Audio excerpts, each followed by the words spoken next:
Aksi 412 atau mungkin yang lebih dikenal dengan Aksi Kebangsaan Indonesia yang diselenggarakan pada Minggu pagi dan bertepatan dengan Hari Bebas Kendaraan atau Car Free Day di Bundaran Hotel Indonesia memang meninggalkan banyak masalah.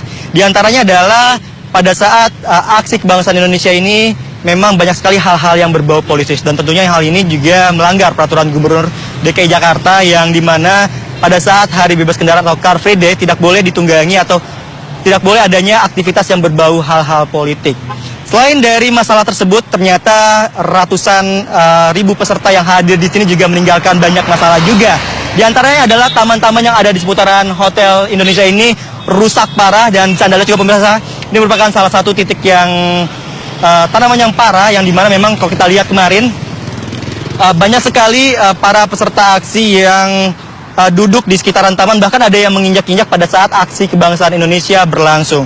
Tidak hanya dari taman-taman yang rusak yang ada di Bundaran Hotel Indonesia, ternyata juga ada masalah lainnya, yaitu sampah yang dimana banyak sekali sampah bertabaran pasca Aksi Kebangsaan Indonesia yang dilaksanakan pada Minggu pagi bertepatan dengan Car Free Day. Dan tentunya hal ini mengundang banyak tanya dari masyarakat dan juga mengundang banyak prihatinan dari masyarakat terkait dengan Aksi Kebangsaan Indonesia ini. Dari Jakarta, Irfan Tanjung, Sigit Aryo, MNC Media melaporkan.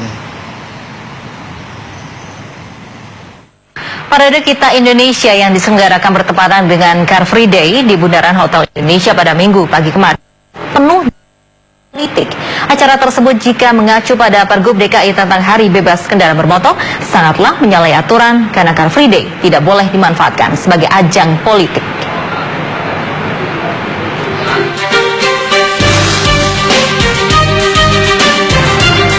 Aksi Kita Indonesia yang diselenggarakan pada Minggu pagi bersamaan dengan acara Car Free Day cukup menarik perhatian masyarakat. Banyaknya atribut partai politik yang bertebaran pada saat aksi berlangsung membuat masyarakat bertanya-tanya mengenai izin yang didapat oleh pihak panitia. Karena jika mengacu pada Peraturan Gubernur DKI Jakarta Nomor 12 Tahun 2016 tentang pelaksanaan Hari Bebas Kendaraan Bermotor, acara Car Free Day tidak boleh dimanfaatkan sebagai ajang politik. Di dalam Pergub DKI Jakarta Nomor 12 Pasal 7 Ayat 2 disebutkan bahwa Hari Bebas Kendaraan Bermotor tidak boleh dimanfaatkan untuk kepentingan partai politik dan sara serta orasi ajakan yang bersifat menghasut. Banyak masyarakat yang menyayangkan Aksi Kita Indonesia ternyata mengandung unsur-unsur politik. Ya itu seharusnya ada tempatnya, tidak di acara di mana itu semua umum berkumpul di situ. Itu memang cara umum ya, bukan diperuntukkan di mana tidak diizinkan juga, sebenarnya seperti itu. Kalau bagi saya sih nggak tepat waktunya. Menurut saya sih nggak boleh ya, kan udah jelas peraturannya. Kalau CFD itu nggak boleh bawa politik, apalagi ini saat pilkada ya. Jadi sangat ini banget, disayangkan sekali gitu ya. Warga berharap partai politik harus bisa menempatkan diri di tengah masyarakat tanpa harus mengganggu kepentingan umum. Dari Jakarta, Irfan Tanjung, Sigit Aryo, MNC Media memberitakan. Sejumlah pihak menyayangkan acara Car Free Day akhir pekan kemarin dinodai kegiatan partai politik. Parade kebudayaan bertajuk Kita Indonesia, syarat dengan atribut parpol. Parade kebudayaan bertajuk Kita Indonesia yang diselenggarakan di area Car Free Day atau Hari Bebas Kendaraan diwarnai pelanggaran kepentingan partai politik. Atribut seperti bendera dan kaos berlogo partai digunakan dan dibawa oleh peserta aksi. Peraturan Gubernur Provinsi DKI Jakarta Nomor 12 Tahun 2016 Pasal 7 Ayat 2 tentang pelaksanaan Hari Bebas Kendaraan Bermotor, area Car Free Day tidak boleh dimanfaatkan untuk kepentingan partai politik.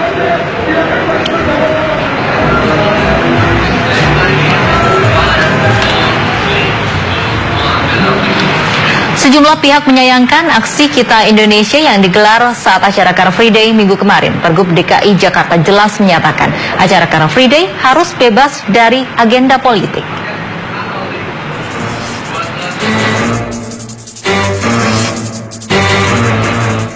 Banyak kalangan menilai aksi 4 Desember kemarin tidak produktif. Ketua Umum Partai Perindo Haritanu Sudibyo menilai kegiatan tersebut dilakukan untuk menandingi aksi Super Damai 212 hari Jumat lalu. Menurut Hari, harapan masyarakat sebaiknya direspon dengan sikap dan kepastian hukum yang berkeadilan, bukan dengan aksi tandingan.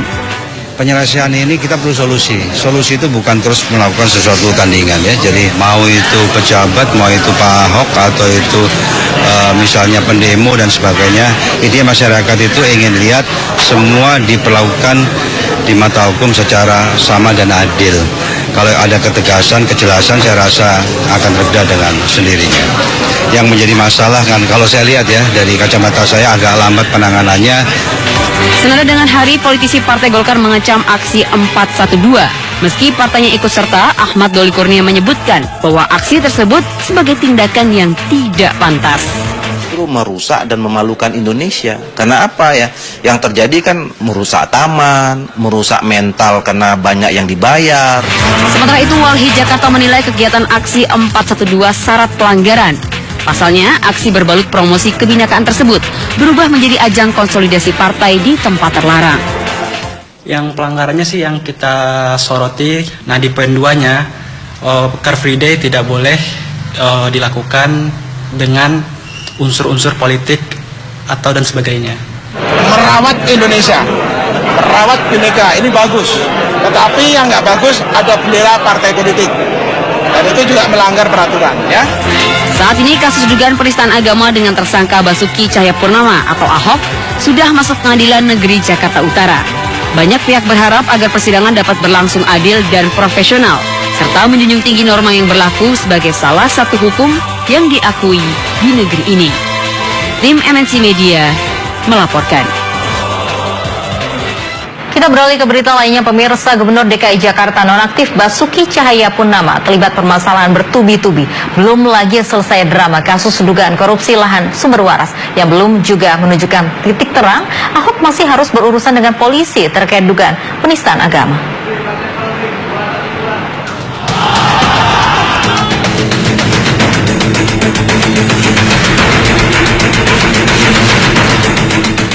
Beberapa kali juga diperiksa KPK, tidak bisa jadi tersangka. Tapi setelah ditangani oleh Polri, bisa menjadi tersangka. Itulah takbir umat Islam peserta aksi Super Damai 2 Desember lalu. Saat Kapolri Jenderal Tito Karnavian membandingkan kinerja polisi dan Komisi Pemberantasan Korupsi (KPK) terkait pemeriksaan terhadap Basuki Cahayapurnama alias Ahok. Untuk menunjukkan keseriusan Polri, bahwa Polri sangat serius menangani kasus ini dan mengajukannya. Sementara itu, drama kasus Ahok di KPK belum menunjukkan titik terang. Meskipun Badan Pemeriksa Keuangan BPK sudah membuka hasil auditnya. Kita menyebutnya kerugian negara. Namun KPK bergeming. Sampai dengan saat ini belum ditemukan perbuatan melawan hukum tindak pidana korupsi. Urus saja itu temuan BPK. Ini udah ada kerugian negara. Wajar saja bila Fahri Hamzah terdengar emosi. Pasalnya, BPK dan berbagai pihak sudah menjelaskan adanya dugaan persekongkolan antara Ahok dan oknum di DPRD DKI Jakarta. Kerugian negara sebesar 191 M. Dia mengirim surat kepada Ketua DPRD itu pada tanggal 21 Oktober. Nah ini saya kira Ahok memperhitungkan itu secara baik. Eksekutif kan mendesak terus. Ayo dong. Istilahnya itu barter tadi belas semangka. UPS scanner printer itu 800 miliar. Sebagian tanah rumah sakit sumber waras itu adalah 800 miliar. Kondisi itulah yang dinilai memicu sinyalemen adanya perlakuan istimewa untuk Basuki Cahayapurnama alias Ahok. Beberapa kali juga diperiksa KPK, tidak bisa jadi tersangka. Tapi setelah ditangani oleh Polri, bisa menjadi tersangka. Tim MNC Media melaporkan. Hari ini Kapolri Jenderal Polisi Tito Karnavian menghadiri acara rapat kerja dengan Komisi 3 DPR RI. Pertemuan akan membahas isu-isu terkini, mulai dari unjuk rasa damai bela Islam hingga isu makar. Untuk mengetahui bagaimana jalannya rapat kerja, kita bergabung dengan Angelika De Evagam di gedung DPR RI Senayan, Jakarta. Angel, bagaimana jalannya pertemuan antara Kapolri dan Komisi 3 hari ini? Ya, Lovi, pukul 10 pagi tadi Kapolri Jenderal Polisi Tito Karnavian tiba di gedung DPR RI untuk bertemu dengan anggota Komisi 3 DPR melakukan rapat kerja. Rapat kerja ini memang rutin dilakukan secara berkala untuk membahas isu-isu terkini. Dan Lovi dan juga pemirsa dapat kami sampaikan terkait pembahasan yang tadi dijelaskan dalam 1 jam pertama rapat kerja berlangsung oleh Jenderal Polisi Tito Karnavian. Ini ada beberapa hal terkait dengan isu terkini ataupun kasus yang saat ini menyorot perhatian publik, seperti adanya pengamanan Pilkada pada tanggal 15 Februari tahun 2017 mendatang, kemudian terkait dengan kelanjutan dari kasus dugaan penistaan agama dengan tersangka Gubernur DKI Jakarta nonaktif Basuki Cahayapurnama alias Ahok, kemudian terkait dengan laporan dari aparat kepolisian terkait pengamanan pada saat aksi damai 2 Desember kemarin, kemudian terkait juga adanya penangkapan dari 11 aktivis sesaat sebelum aksi damai berlangsung pada tanggal 2 Desember lalu. Kemudian terkait dengan penangkapan 11 aktivis dari Jenderal Polisi Tito Karnavian ini menjelaskan dari 11 tokoh ataupun aktivis yang ditangkap ada 8 aktivis yang tidak ditahan dan sisanya 3 orang yang sampai saat ini ditahan oleh aparat kepolisian. Kemudian memang polisi meyakini pada hari Jumat kemarin massa yang banyak rawan disalahgunakan, oleh karenanya kepolisian memfasilitasi panggung dan speaker agar satu arah. Kemudian penangkapan dari 11 aktivis ini dilakukan pada saat subuh ini guna untuk mengantisipasi adanya pemelintiran berita begitu dari media sosial berupa penggembosan, sehingga mengacaukan pada saat penangkapan 11 aktivis terjadi. Dan juga Lovi dapat kami informasikan bahwa rapat kerja sampai saat ini sedang berlangsung tanya jawab dari anggota Dewan kepada Jenderal Polisi Tito Karnavian, dan juga sebelumnya rapat kerja ini sempat mengalami penundaan sebanyak 2 kali karena memang pada saat penundaan berlangsung itu berkaitan dengan sejumlah kasus seperti adanya kasus dugaan penistaan agama dan juga adanya aksi damai pada akhir November lalu serta aksi damai tanggal 2 Desember mendatang, sehingga diputuskan bahwa rapat kerja berlangsung setelah aksi damai 2 Desember terjadi, yaitu pada hari ini. Untuk sementara demikian laporan terkait rapat kerja antara Kapolri dan juga anggota Dewan. Kembali ke Anda, Lovi. Baik, Angelika De Evagam langsung dari gedung DPR RI Senayan, Jakarta. Pemirsa, usai jeda berikut kami akan menghadirkan informasi seputar Pilkada Serentak 2017.